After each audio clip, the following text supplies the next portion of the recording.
Reincarnation is the philosophical or religious concept that an aspect of a living being starts a new life in a different physical body or form after each biological death.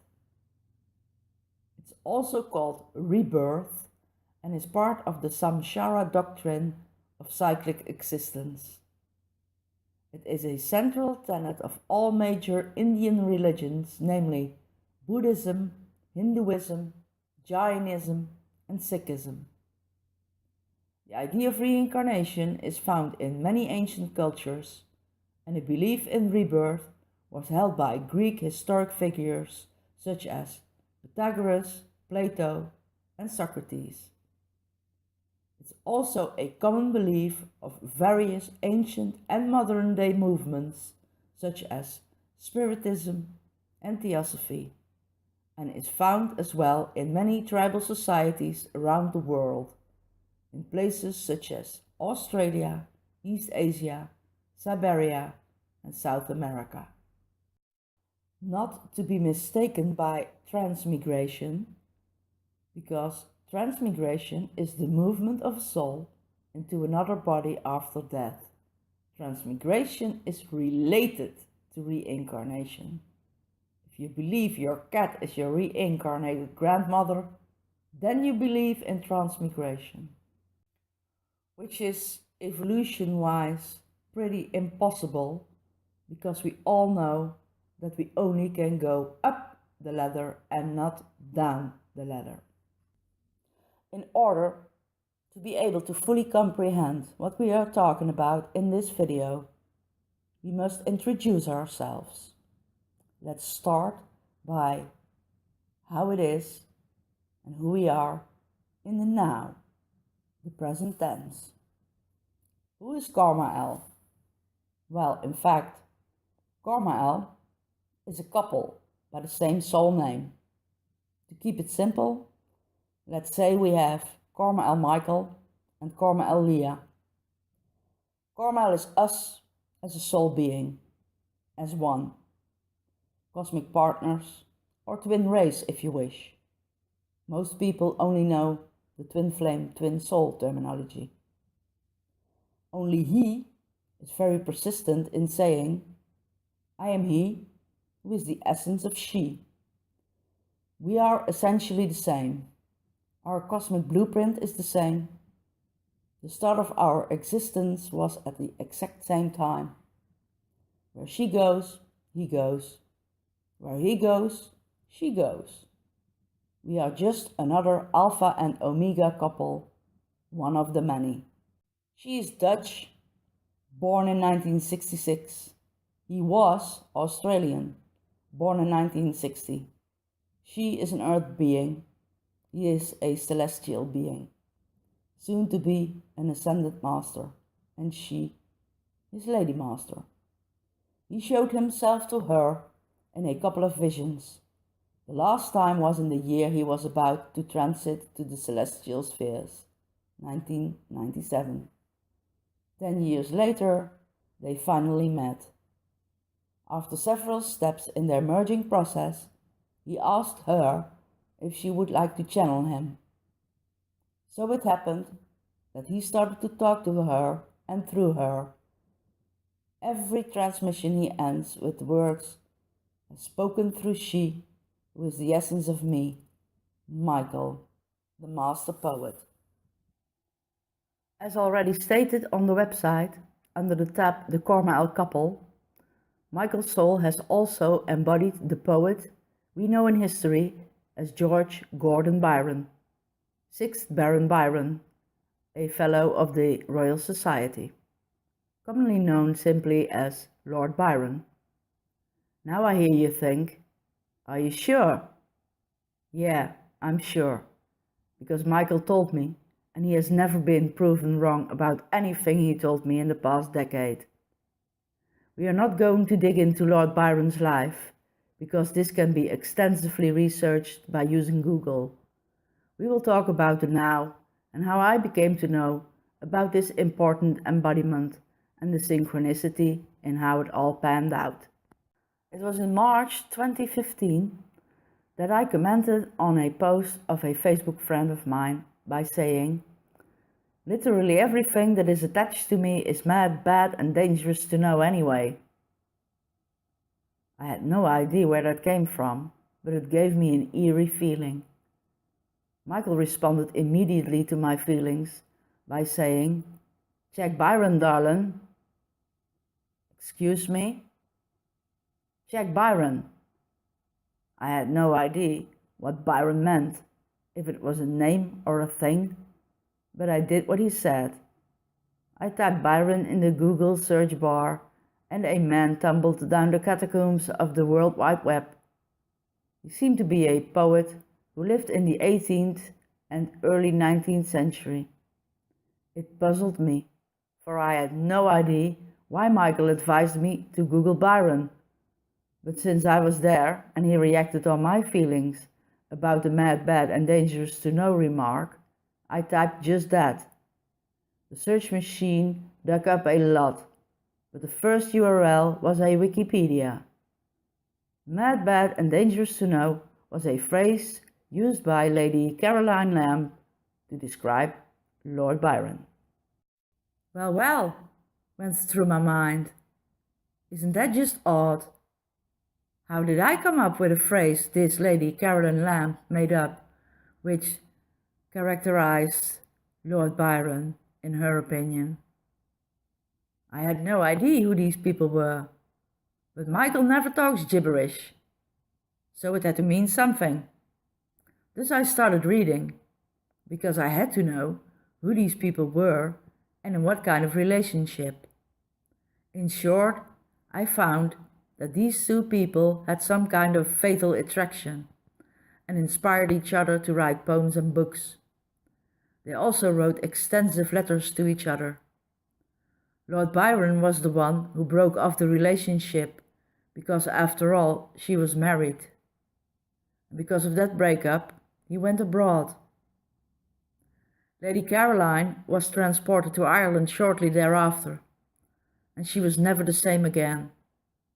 She had nervous breakdown after nervous breakdown, which even intensified when she found out Byron had died in 1824. She died piece by piece, moment by moment, for 16 years. Now let's talk parallel worlds or parallel existences, commonly known as previous lives or past lives. Since the Gregorian timeline is an illusion, we can conclude that everything happens in one and the same moment, the everlasting now, in which everything exists at the same time, and extensions of the divine feminine or divine masculine embody a terrestrial or extraterrestrial being in different embodiments. Most people think it is one after another, but it is not. The soul is one massive fluid heap of multidimensional consciousness, so we are here, there, and elsewhere, and all at the same time. Like a gigantic octopus, from which all the arms or tentacles are all consciousness streams of one soul embodied in different people at once, not in the 1500s or 1800s. What we claim to know, we were, in fact, we still are. So, someone who claims to have been Napoleon Bonaparte wasn't Napoleon, but is Napoleon. That's just an example. During this video, you will come across a couple of historical people, namely Lady Caroline Lamb, Lord George Gordon Byron, Cesare de Borgia, Lucrezia de Borgia, and Percy and Mary Shelley. The latter two because of their significance to one part of this lecture. Let's start with introducing them for those who have no idea about whom I'm talking. We take off with the different embodiments of the divine masculine. Michael, born on January 22nd, 1960 in Sydney, Australia. Raised in Japan, the United States and back to Australia again. Australian from English, Irish and Spanish descendants. Genius, lyricist, poet, humanitarian and environmental activist. Son of Callant and Patricia, brother of Christina and Red, father of Tiger, soul part of John, charismatic frontman and brilliant singer of In Excess, a baritone with a vocal range of C-sharp 2 to D7, bon vivant and party animal pur sang is what met the eye. The other side, the inside, a shy, insecure, slightly dark-minded, bisexual guy who loved art, books, music and seafood, an anthroposophist, deep feeler and thinker, an extremely loving, caring, kind and friendly man, a highly sensitive soul who survived his life for 37 years, deceased in 1997. Suicide. Lord Byron. Born on January 22nd, 1788 in Dover, United Kingdom. He was a bisexual English poet and a leading figure in the Romantic movement. Among Byron's best-known works are the lengthy narrative poems Don Juan and Childe Harold's Pilgrimage and the short lyric She Walks in Beauty. Byron is regarded as one of the greatest British poets and remains widely read and influential. He travelled widely across Europe, especially in Italy, where he lived for 7 years. Later in life, Byron joined the Greek War of Independence, fighting the Ottoman Empire, for which many Greeks revere him as a national hero. He died 1 year later on April 19, 1824 at age 36, from a fever contracted while in Missolonghi, Greece.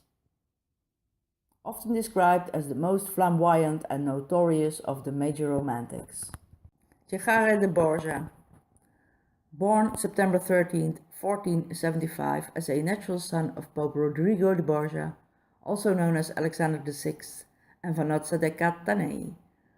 Born in Italy but from Spanish descendants. Brother of Juan, Lucrezia, Giovanni and Giofra de Borgia. Half-brother of Don Pedro Luis and Girolama de Borgia. He was a Renaissance captain who, as holder of the offices of Duke of the Romagna and Captain General of the armies of the Church, enhanced the political power of his father's papacy and tried to establish his own principality in central Italy. He was found dead, totally naked and dehydrated with multiple stab wounds on March 12, 1507.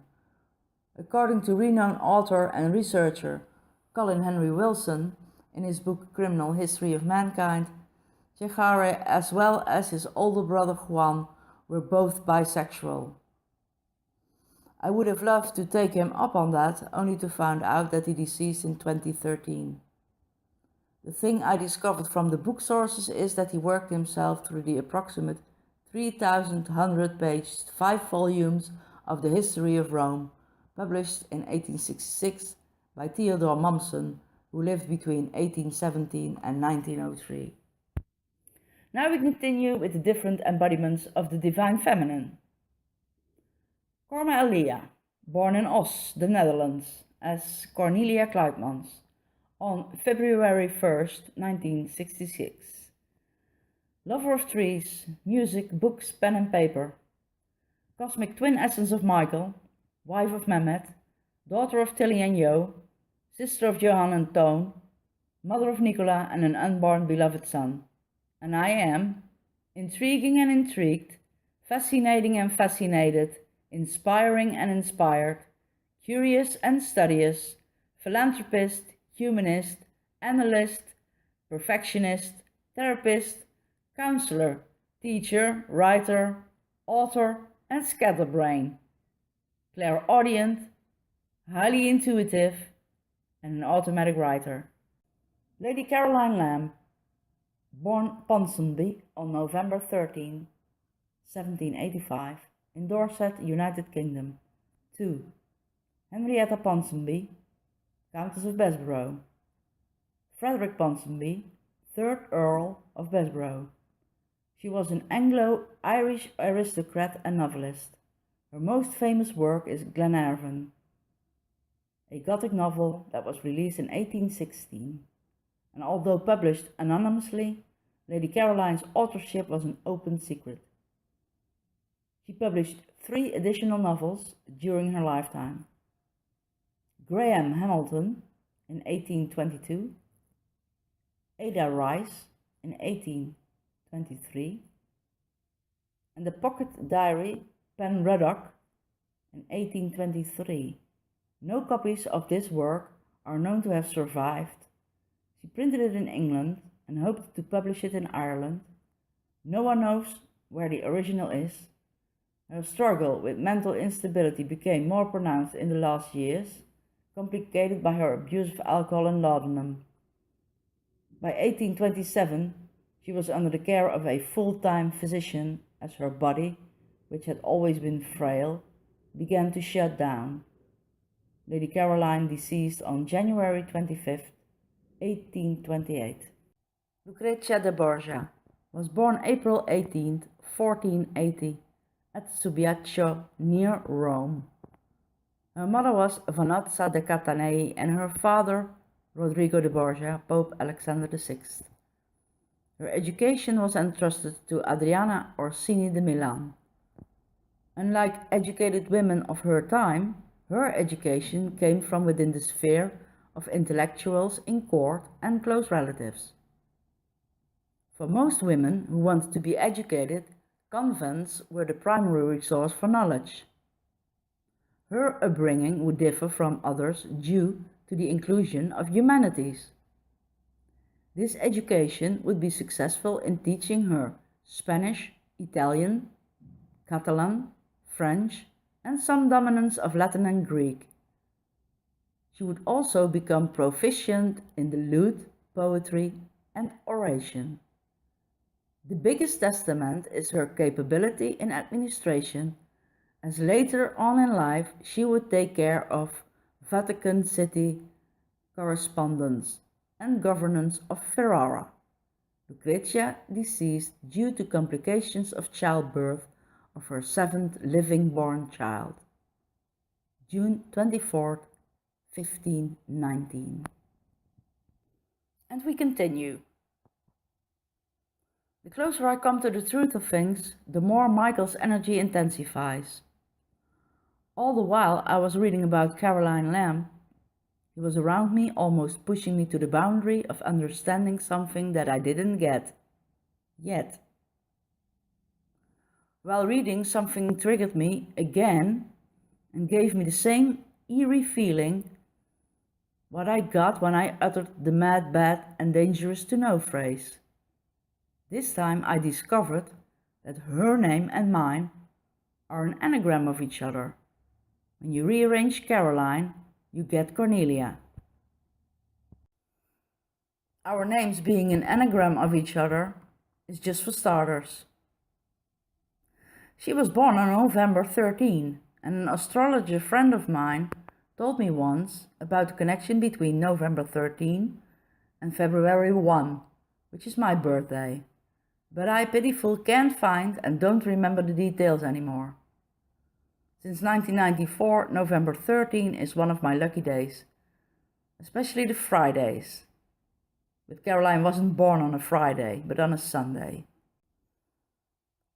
Caroline gave birth to 2 children, a son, George Augustus Frederick Lamb, who lived between 1807 and 1836, and a premature daughter, who died in 24 hours after birth.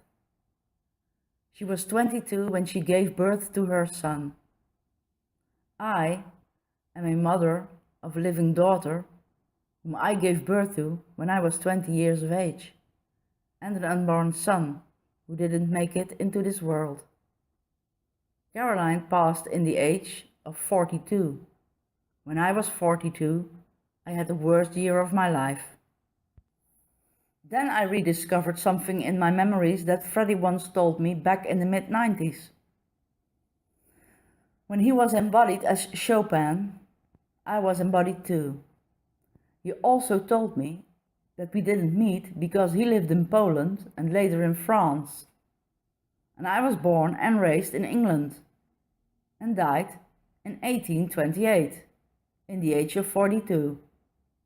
So, it's just a coincidence that Lady Caroline passed away in 1828 at the age of 42? I don't think so. Back in the days, Michael and I had this fatal attraction kind of romance that lasted only 4 months. It was decided, signed and sealed in our soul contract that it was for 4 months only. Because we simply couldn't be together longer, therefore our soul tasks we decided to take upon us for that embodiment in that period of time would linger. We had a love-hate relationship. Byron adored Caroline, only he despised her being out and about doing outrageous things that blemished her position in high society of those days. But she simply didn't care. It wasn't even a decision he made, but a decision made for him by those who represented him. They were all so afraid to be stained by this openly passionate love affair, which the society simply condemned. Although almost everyone had someone on the sly, but always secretly, not openly. For those hypocrites who were afraid of Byron's reputation, but most of all their own, made sure he would stay away from her for good. His farewell letter to her says it all. My dearest Caroline, if tears which you saw and know I am not apt to shed, if the agitation in which I parted from you, if all I have said and done, and am still but too ready to say and do, have not sufficiently proved what my real feelings are, and must ever be toward you, my love, I have no other proof to offer. You know I would with pleasure give up all here and all beyond the grave for you, and in refraining from this, must my motives be misunderstood? I care not who knows this, what use is made of it. I was, and am yours, freely and most entirely, to obey, to honor, love, and fly with you when, where, and how you yourself might and may determine. Lord Byron wrote an extended library of poems, and Lady Caroline 3 published books, and some poems in the style of Byron here and there. Her last and never published book was a kind of diary-style notebook. She did print it in England to publish it in Ireland, but it never came to that, and it's probably in a private collection somewhere hidden from the public. Here we find again some synchronicity in optima forma. I have 1 book published. 1 is a work in progress, and another 2 mainlined in draft.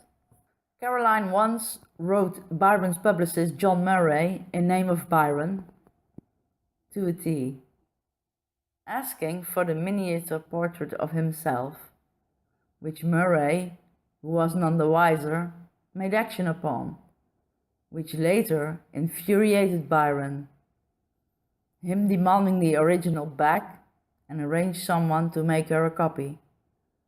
That call was eventually answered by Lady Melbourne, Byron's confidant and Caroline's mother-in-law. She carried that portrait around everywhere in a locket. The last facts she shared on Byron was when he departed for the great beyond, by telling an to me unnamed friend. The last time we parted forever, as he pressed his lips on mine, he said, "Poor Caro, if everyone hates me, you, I see, will never change. No, not with ill usage." And I said, "Yes, I am changed, and shall come near you no more." For then he showed me letters and told me things I cannot repeat, and all my attachment went. That's when she found out he was bisexual and more into men than women anyway. Because Michael S. Byron left me during that embodiment, my subconsciousness plays inharmonious symphonies every now and then, of him rejecting me or leaving me altogether. I have these nightmares sometimes, not often, but still sometimes, and as soon as I wake up, He's immediately intensively around to soothe me. I'm here, honey. I'm not going anywhere. Let's now talk about amazing similarities between the last two embodiments of the Divine Masculine. Lord Byron was born on January 22 in 1788. Michael was born on January 22, 1960. Lord Byron fought the Greek War of Independence from the Ottoman Empire in funding the Greeks. Michael fought the Timorese War of Independence from Indonesia, behind the scenes by funding the Timorese people. Lord Byron was known for being of extraordinary beauty, almost otherworldly, as he was again being Michael Hutchins. He attracted a massive amount of women and slept with at least half of them, but he also attracted men by the dozens, as Michael did in his last lifetime. Only we know about Byron that he actually was in a sexual relationship with several of the men he attracted, which doesn't count for Michael. The synchronicity, though, is uncanny. Lord Byron left his homeland for another country. He first lived in Italy, later in Greece. Michael left his homeland for another country. He first lived in Hong Kong, together with John Ferris, and later also in England, together with Paula Yates, his partner and mother of his only child. And had some real estate here and there, from which the most well-known is the house in Roquefort-les-Pins in the south of France. When Lord Byron passed, his last wish was to be brought back to his homeland. When Michael passed, he was back in his homeland, although he still lived in England. Another dazzling fact in this reincarnation case is this. The world is a huge place, but Michael managed to get himself a villa in France that is an hour away from the villa Lord Byron rented while staying in Switzerland. Lord Byron lived in the Villa Diodati in Cologny in Switzerland. Michael lived in Vieille Ferme des Guers in Roquefort-les-Pins in France. But we are not nearly there yet, so we go on. Lord Byron had three well-known friends during his lifetime. The one is fellow poet Percy Bysshe Shelley, who lived between 1792 and 1822, and his wife Mary Shelley, who lived between 1797 and 1851. And the other was his dear friend and confidant Elizabeth Lamb, Viscountess Melbourne, who lived between 1751 and 1818, mother of William Lamb and mother-in-law of Lady Caroline. She despised the latter for a lot of reasons, but most of all for her extramarital affair with Lord Byron, about which she didn't blame Byron but only Caroline. The Viscountess and Byron were simply friends through hell and high water. She is mentioned in this penning because she was of importance to Byron. It doesn't add anything to the reincarnation synchronicity though. Percy Bysshe Shelley, poet, dramatist, essayist and novelist, teamed up with Lord Byron in Switzerland, where he rented a place for a couple of months, after he escaped England. Percy and his lover, later to be wife Mary, rented the neighbouring house. During the rainy summer of 1860, also named the Year Without a Summer, the world was locked in a long, cold, volcanic winter caused by the eruption of Mount Tambora in 1815. Mary Shelley, aged 18, and her lover, Percy Bysshe Shelley, visited Lord Byron at the Villa Diodati by Lake Geneva in Switzerland. The weather was consistently too cold and dreary that summer to enjoy the outdoor holiday activities they had planned, so the group retired indoors until dawn. Sitting around a log fire at Byron's villa, The company amused themselves by reading German ghost stories, translated into French from the book Phantasmagoriana, until Byron proposed that they each write a ghost story. And like Byron, Michael fancied the same habit according to his sister Christina, reading scary stories out loud after dark. And now, take 2 minutes to see Michael doing exactly that. The clip is recorded by his sister in the dark, but you can see it as him, and you can hear his voice loud and clear. And man, is he funny. One night, Michael arrived home with the boys. They'd all been out to all the nightclubs in Nice. And everybody else had gone to bed, but Michael was up and he couldn't sleep. So he woke me up and he said, "I've got an idea. Let's go see Grass." Well, it was 3 in the morning. The sun is not even beginning to come up, Wayne. Grasse is a nearby town, famous throughout France for its perfume and flowers. There's Tina. And we were driving on our way to Grass, and he stopped on the side of the road, got out, and I followed him. ABS, wins again. Thank you.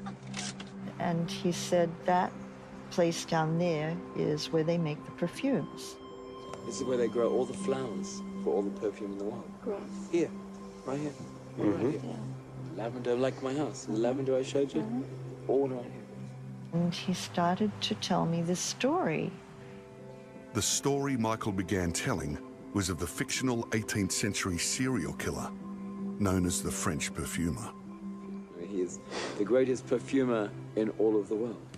And then one day he's standing there and he goes, he smells the smell. It smells like peaches and it smells like girl, but it smells like something he has no idea of. He's catalogued every single scent, 1 million scents. And he follows the smell across the left bank onto the right bank in Paris. He comes to a window. It's a young virgin girl, about 14, 15, eating peaches. He looks at her. He has never smelled anything like her. And so he goes to the window and he grabs her and kills her while he's smelling her. Oh. She dies. I would say, "Oh, really?" Well, I'd say, "Yeah." Then he goes about the task of making her into a perfume. He does it for 20 years. He makes 20 perfumes out of 20 virgins.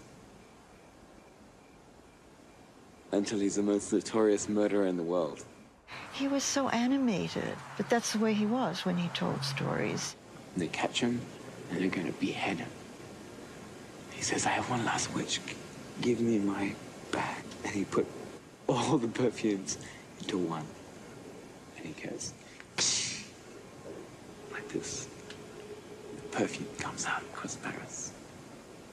The whole city turns into an orgy. And they fuck him to death and kill him. They tear him apart. Back in Switzerland, Villa Diodati, 1816. It was after midnight before they retired, and unable to sleep, Mary got a vision.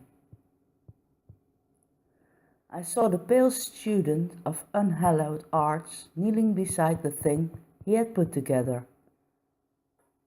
I saw the hideous phantasm of a man stretched out, and then, on the working of some powerful engine, shows signs of life, and stir with an uneasy, half-vital motion. Frightful must it be, for supremely frightful would be the effect of any human endeavor to mock the stupendous mechanism of the creator of the world. And that became her ghost story. Her lover and later husband, Percy, overthrown by enthusiasm, inspired her to expand the penning into a novel. That novel became Frankenstein, the Modern Prometheus, published in 1818. Why would that be of any importance, you might ask? Well, that I will explain.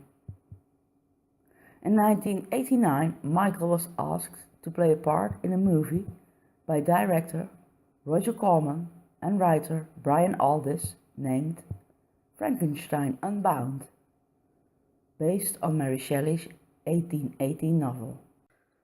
The movie was released in 1990, and its short synopsis is this. Frankenstein Unbound combines a time travel story with the story of Mary Shelley's novel. Scientist Joe Buchanan accidentally creates a time rift which takes him back to the events of that novel. Michael accepted to play the role of Percy Shelley. If he was offered to play Lord Byron, that would have been synchronically and historically off the chain. And here is a 2 minute and 30 seconds short clip of Michael setting Percy Shelley's character in motion. Enjoy. Reference Mary Shelley. Born Mary Wollstonecraft Godwin. Mary Shelley, born 1797, died 1851. Mistress to the poet Lord Byron and wife to the poet Percy Shelley. She is chiefly remembered as the author of the novel Frankenstein. Hard copy novel. Printing a hard copy. The subject matter is artificial intelligence. Miss Shelley wrote the book when she was only 19 years old, while living with Byron and Shelley at the Villa Diodati, presently some 200 yards north-northeast. Be forewarned, Dr. Buchanan. Probability is high that they are late sleepers.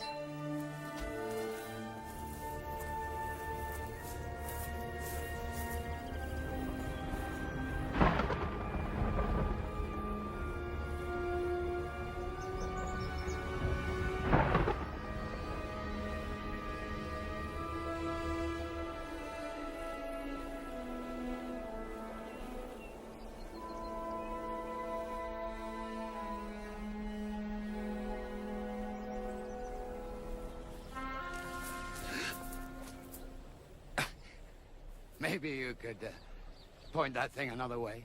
Why so? Tourist shooting season open today. I've bagged 3 already. Yes, but I'd hate to be shot without a proper introduction. You must be Lord Byron. I have no intention of introducing myself, and I feel quite persecuted when British trespassers lurk about my property. No, I'm not a trespasser.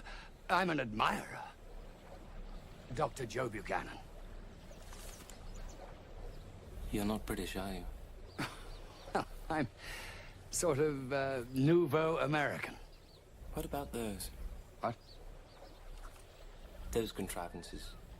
Oh. These are a gift to one of the greatest visionaries of the 19th century. My God. These lenses are exceptional. Are you an inventor? A scientist. Really? I thought all American scientists were named Benjamin Franklin. Ah, let's see what Mistress Mary's doing. Damn. Nothing scandalous. Writing as usual. What a waste of female talent. Well, perhaps Miss Godwin has literary talent as well. What do you want here, sir? I must see Mary. Miss Godwin. A suitor? What will Shelley say? We breakfast late, Buchanan. Join us. Prove yourself an amusing guest. We suffer from too much peace here. There is murder at hand in Geneva.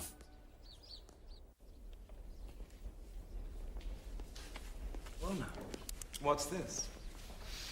Not a bailiff, I hope, or a poet. Meet Percy Shelley, my fellow reprobate in exile.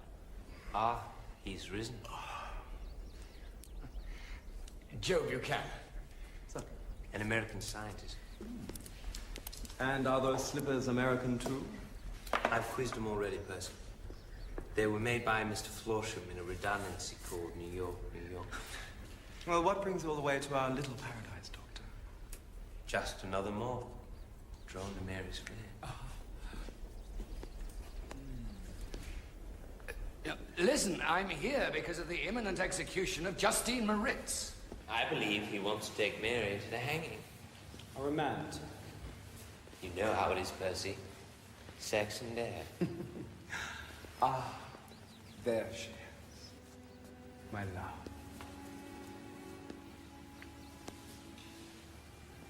Mary, allow me to introduce Dr. Joseph Buchanan. As it happens, we've already met. How do you do again, Dr. Buchanan?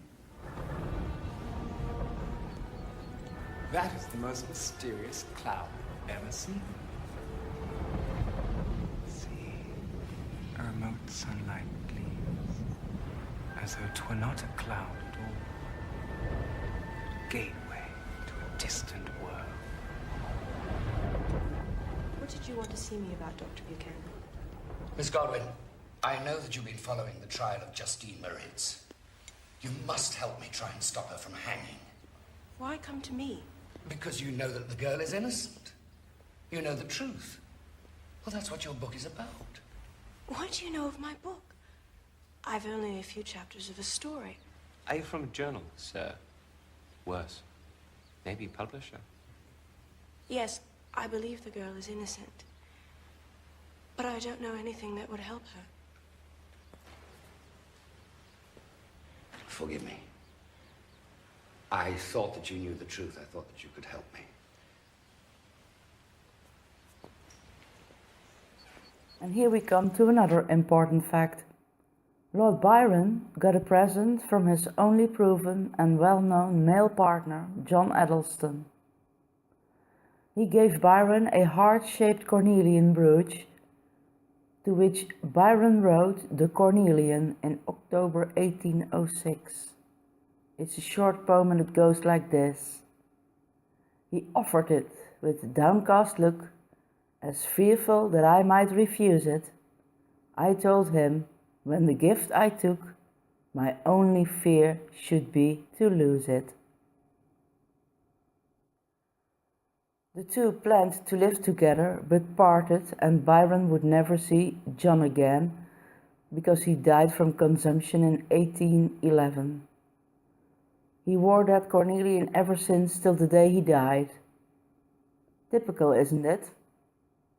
It seems like a great premonition to me, since my name is Cornelia. Besides that synchronicity, here we have another. Michael only lived together with one man during his last life, which was John Ferris. They lived together in Hong Kong.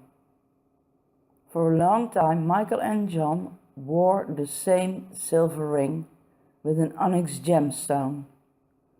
This makes you think, doesn't it? And if it doesn't make you think, it sure as everything makes me think that John Ferris is John Addleston reincarnated. But I will never be able to prove that. Now let's talk about the karmic cycle. What is karma? Karma means action, work, or deed. It also refers to the spiritual principle of cause and effect, where intent and actions of an individual, the cause, influence the future of that individual, the effect. Good intent and good deed contribute to good karma and future happiness, while bad intent and bad deed contribute to bad karma and future suffering. Karma is closely associated with the idea of rebirth in many schools of Indian religions. In these schools, karma in the present affects one's future in the current life, as well as the nature and quality of future lives, one's samsara, which loosely means karmic cycle. Taking a step back in history, we find another odd couple, incarnations of again Michael and I, a brother and sister. Cesare de Borgia, who lived between 1475 and 1507, and his sister Lucrezia de Borgia, who lived between 1480 and 1519. Although being brother and sister, these two were madly in love with each other to the extent of Cesare being near obsession about his sister. Without going into juicy details, let's say that these two took that relationship as far as a man and a woman can go together in the biblical way. Cesare died young, only 32 years in age. Lucrezia, on the other hand, devoted herself, after her brother's passing, to a strict Catholic marriage until the day she passed away 12 years later, to balance her personal karma, as we know now. Cesare, on the other hand, had to still straighten that personal karma, which chance came when he reincarnated as Lord Byron, who on his end fell madly in love with his half-sister Augusta Maria Byron Lee, who lived between 1783 and 1851. They hadn't grown up together and were practically strangers when they finally met in 1801, Lord Byron being 13 years of age. Augusta gave birth to 7 children, and one of them is Elizabeth Medora Lee, who lived between 1814 and 1849.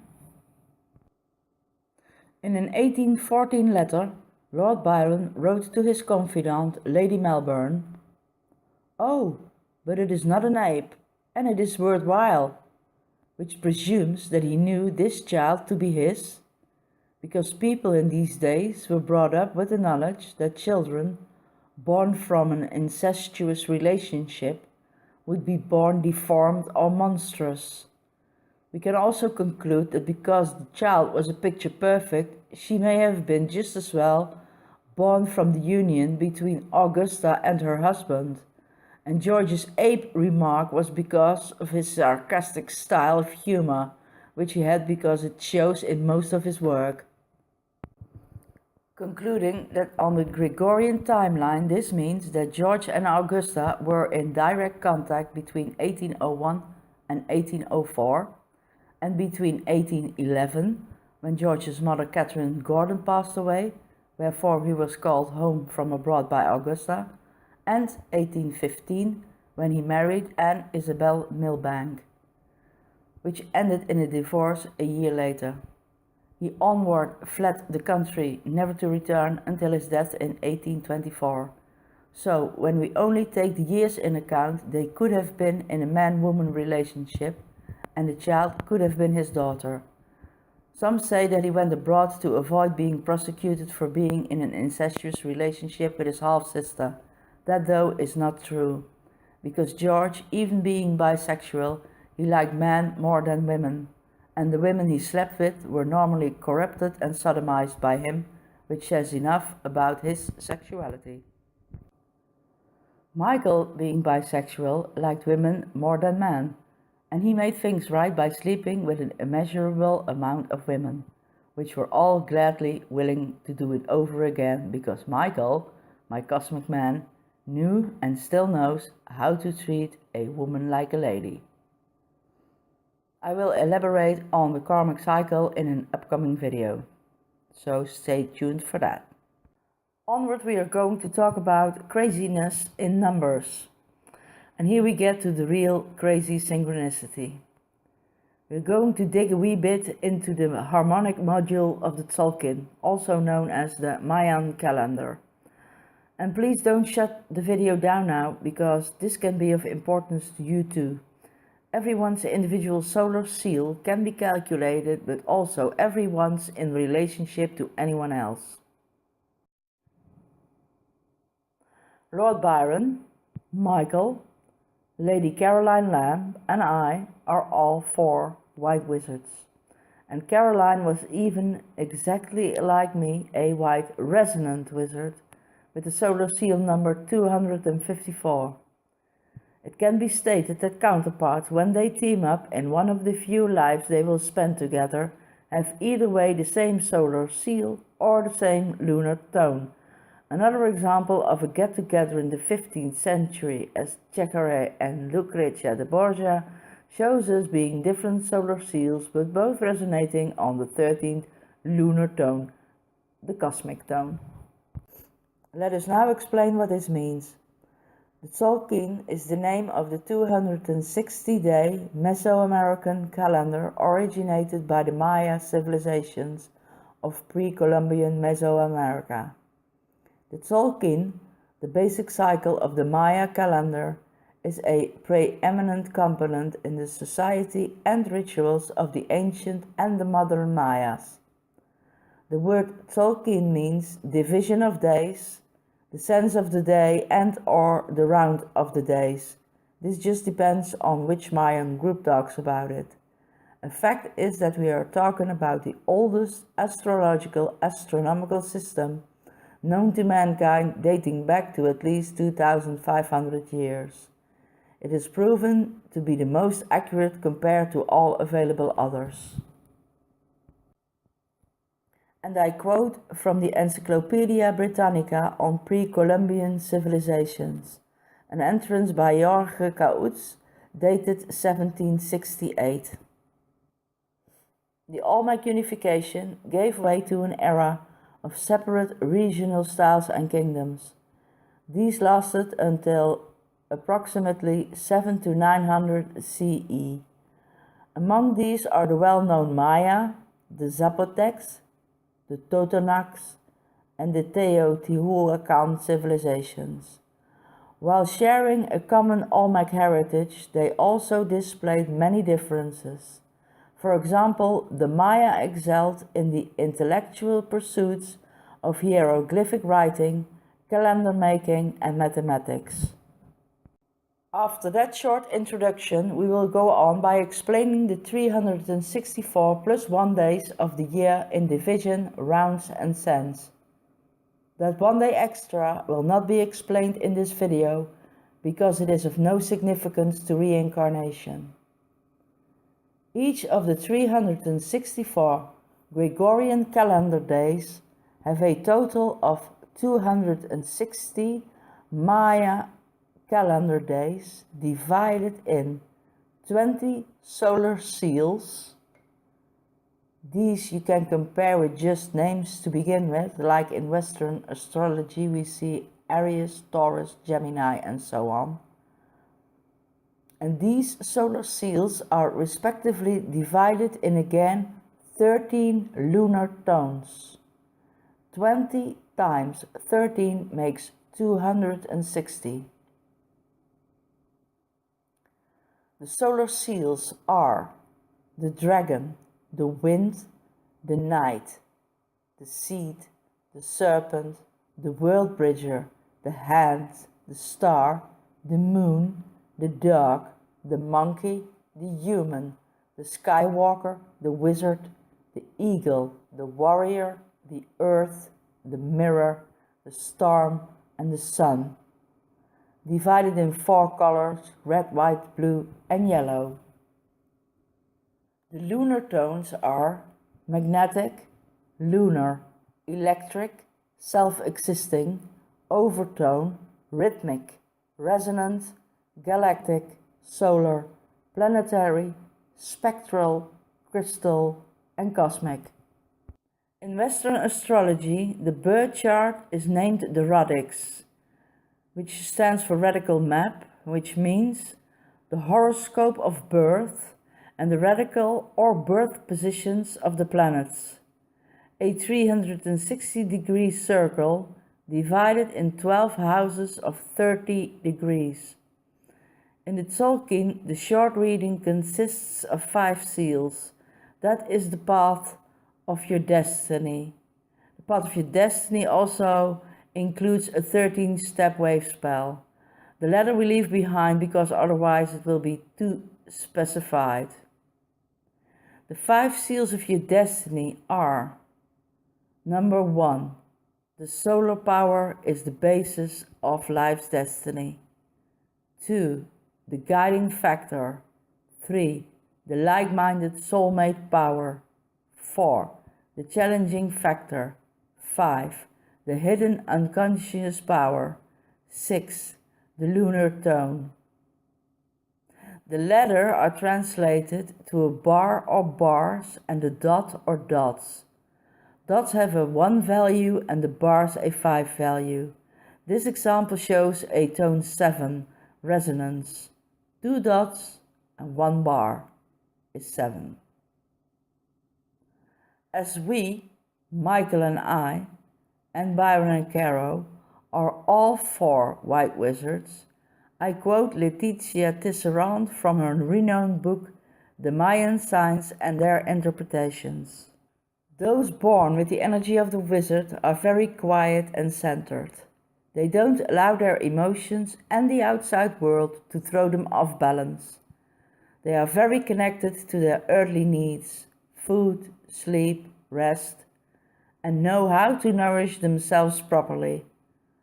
Furthermore, they are strongly connected to their sexuality. They allow their sensuality to be expressed and fulfilled in a healthy way. Their senses and instincts are well developed, offering them a lot of opportunities for enjoying life. This makes them very grounded and increases their capacity for being present in the moment. They are born with wisdom and have a very strong connection with their spirit and their heart. When they look inside themselves, they naturally know what they have to do. Before incarnating on this earth, they were one of the torch bearers in the galaxies. They were one of those who were carrying the light for all the other beings. Their soul is therefore very strong and able to radiate a lot of light in their human form. They were born to be a shaman or magician. They have a naturally strong sense of honor and integrity toward the will of their heart and of their divine self.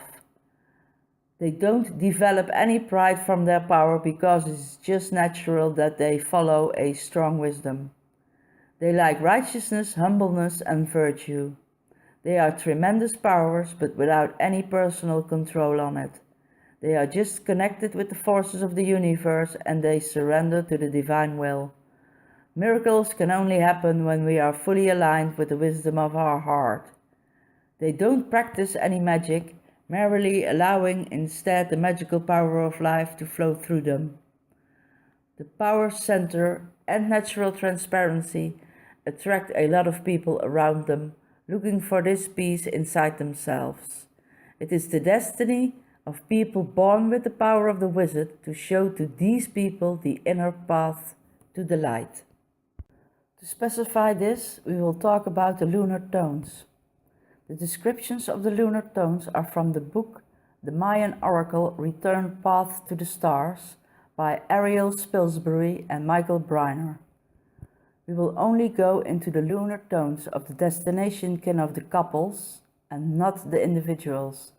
This will come up again in the video on karmic cycles.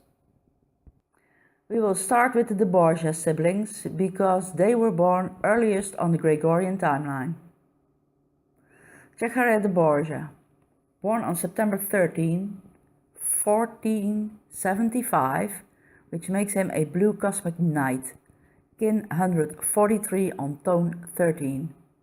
Lucrezia da Borgia, born on April 18, 1480, which makes her a yellow cosmic sun. Kin 260 on tone 13. Their combined destiny path, blue cosmic knight. Kin 143 on tone 13. The cosmic tone of universal movement. 13 is the ray of universal movement, the foundation of self, within the foundation of essence self, combined with the rhythm of the Trinity. The cosmic tone of 13 touches you with the hand of unseen forces and radical change. It will catalyze into movement whatever resists change or is unexamined or stationary. You are being touched by faith, moved through identifications of self into open consciousness. You are being asked to surrender to the perfection of the larger pattern of your essence self. From the perspective of surrender and trust, what movement is being called for? Pay attention to synchronicities and seeming coincidences that jump into your awareness. 13 provides the possibility of a radical frequency shift, offering you limitless new openings. Become a skywalker. Be open and flexible, allowing changing reference points to become dynamic allies. Open to the workings of destiny offered by universal movement. Lord George Byron, born on January 22, 1788, which makes him a white magnetic wizard, kin 14 on tone 1. Lady Caroline Lamb, born on November 13, 1785, which makes her a white resonant wizard, kin 254 on tone 7. Their combined destiny path, yellow galactic star, kin 8 on tone 8. The galactic tone of harmonic resonance. 8 is the ray of harmonic resonance, the foundation of self combined with the current of the Trinity. It is love made visible. Create the flow of harmony in your life.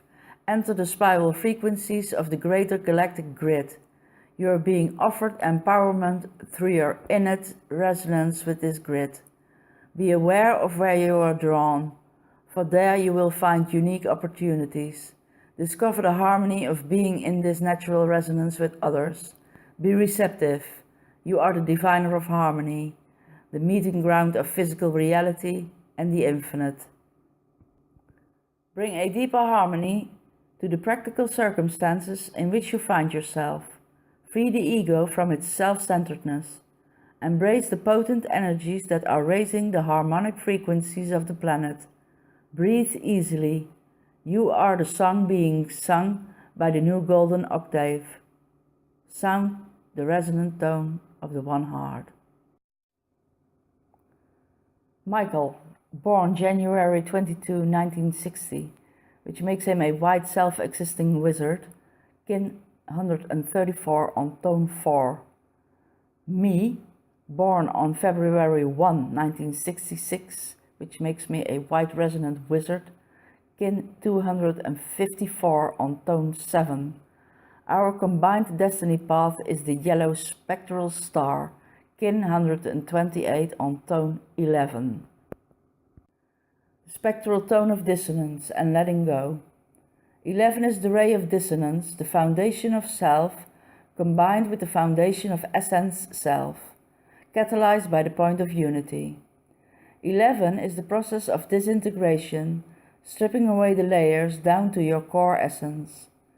Unity, the great illuminator, is transforming patterns and structures, freeing you from things that no longer serve your emerging wholeness. With the spectral tone of 11, cherished ideals, beliefs and images of all kinds are being brought up for you to re-examine, illuminate and transform. Examine what appears dissonant in your life and let go. Embrace the disintegration process without resisting or judging it. The rigid walls of your resistances are being broken down. Going through your resistances and boundaries prepares a space for greater wisdom. You are becoming an open system. Anything that defines you is being stripped away. Expect clearing and change. As your facade crumbles and your walls come tumbling down, the true illumination of self bursts through. To conclude this video, another dazzling fact. Looking back in my lifetime to the age of 18, I had this friend and she had an Annabel Lamb album named The Flame. The surname Lamb rang a bell I didn't know where to find, plus the song lyrics of that exquisite album were almost a premonition of what started happening 10 years later between Michael and I. But even scarier, I became to understand that it describes the love between Lady Caroline and Lord Byron and the Borgia siblings just as well.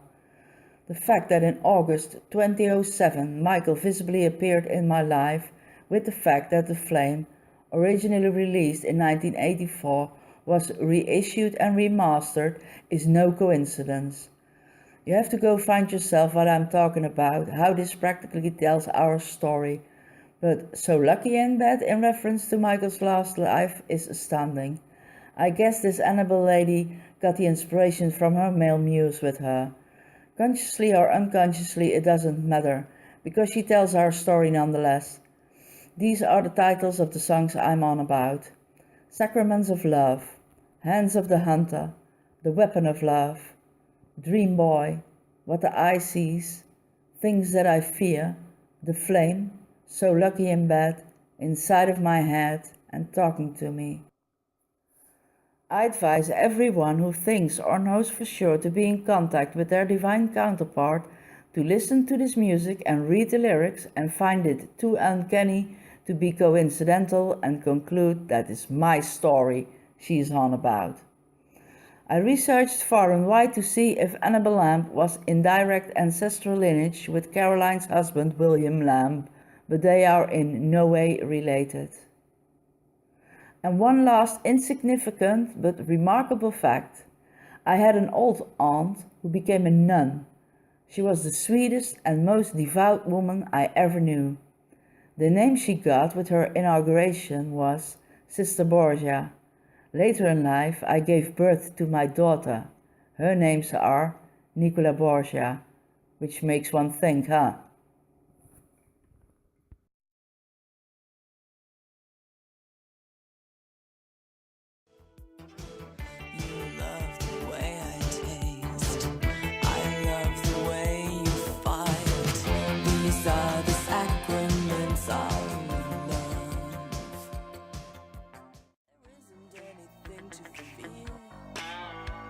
Except what is behind us.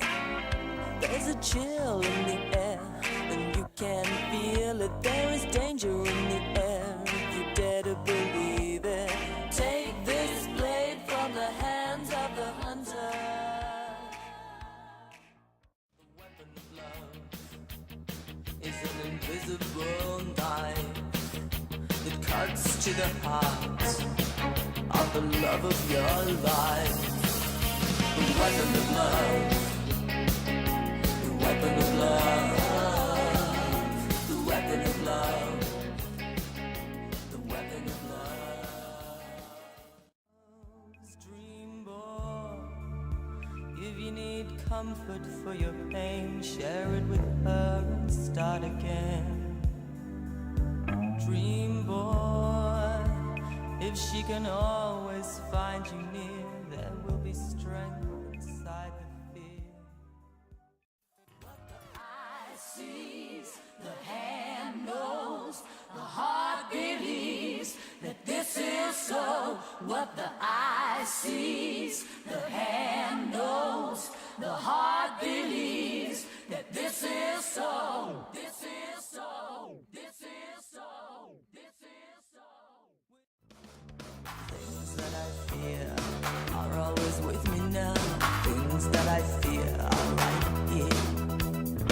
Things that I fear, they never leave me now. Things that I fear are right here.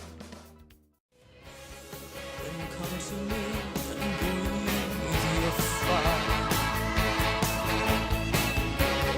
We can make fire with what we know. Someone told me you were crazy. Something tells me they were right. Like a werewolf with a problem. You can't be alone at night.